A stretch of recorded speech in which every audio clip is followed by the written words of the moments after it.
Ladies and gentlemen, federal workers and injured federal workers, Riverdale Wellness proudly presents to you the Injured Federal Workers Podcast.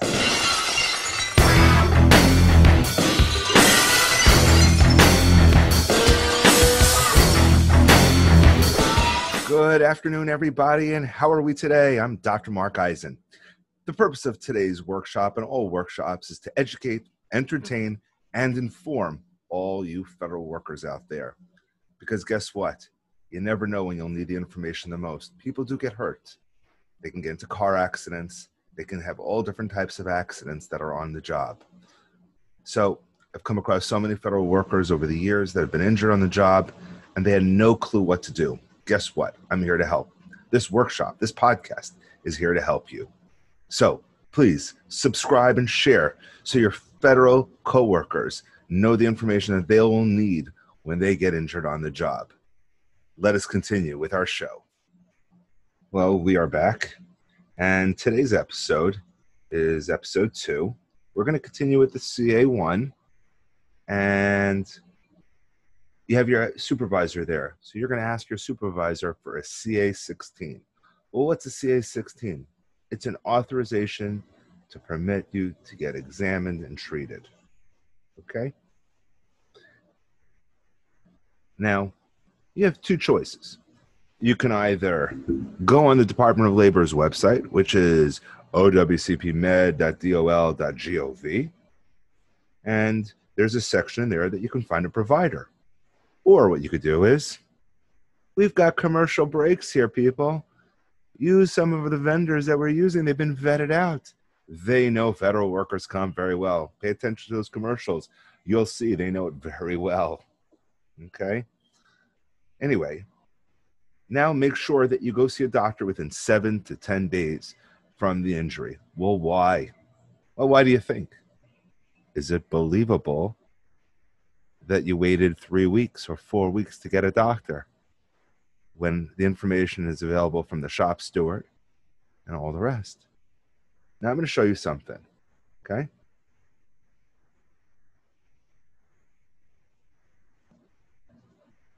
Let's hope I did this right, people.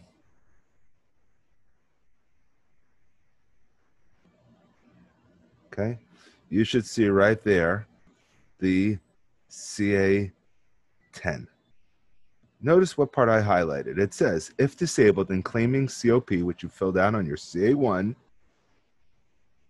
submit to your employing agency within 10 workdays medical evidence that you sustained a disabling traumatic injury.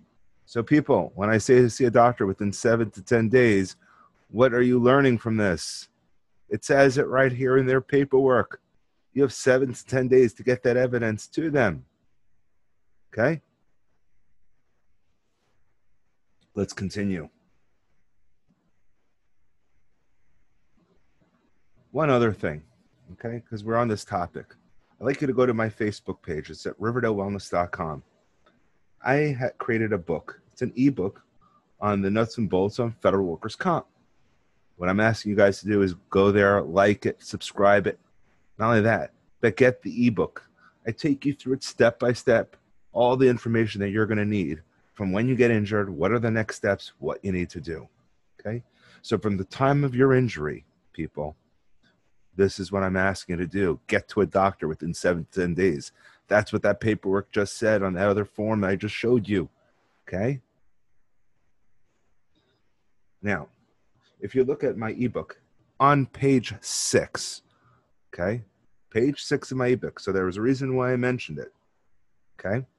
Page 6 talks about the facts of the injury. I mentioned in the last episode about witness statement and did the injury occur. Well, what did fact of injury say on that paperwork? Because that was a copy from a claims examiner requesting fact of injury. What are they asking for? The facts of the details. So people, make sure you do a couple of things. You make sure you have that witness statement.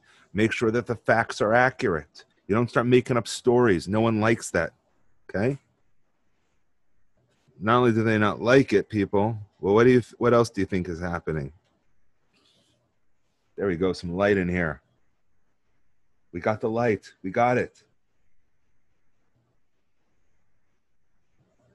Okay. You want to make sure that you have that witness statement so you can put it on the CA1.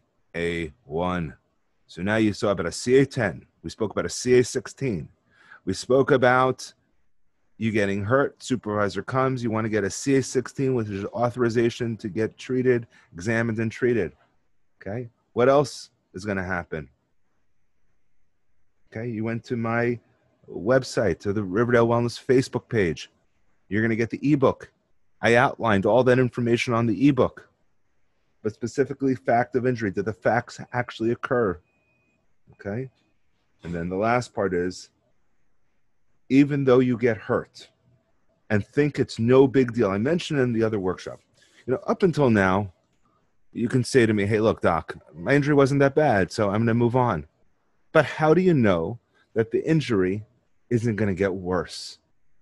How do you know that it's not bad? Just because at that moment, tomorrow you might have pain. I'm asking you to stop working, okay? Stop working. Get evaluated, and then get cleared if it was no big deal. But the most important thing is to file that claim immediately. Okay? Why? Why do you think I'm asking you to, even if you got a little bit injured and you think it's just no big deal, well, what happens? I'm asking you to file it, get evaluated, and then get cleared. Why? That's the next episode. So stay tuned. That's a cliffhanger. That's why you're coming back, and that's why you're watching more stuff here. We're going to commercial, and when we come back, let's find out what's next. Are you suffering because you got hurt on the job? Are you struggling to find a doctor who knows how to navigate DOL and OWCP paperwork? There are two types of injury claims. A CA1 is for traumatic injury claim, and a CA2 is for an occupational disease claim. Traumatic injury means in one moment you get hurt and then report it. Occupational disease claims refer to an injury that took place over a period of time and then report it. Here is a tidbit. On the CA1, check off on the first page that you want COP so you won't lose out on pay. Please call Riverdale Wellness at 718-601-1540 to see if we can help you with the medical paperwork and recover from those injuries, as we have 2 decades worth of experience. And check out our Google reviews.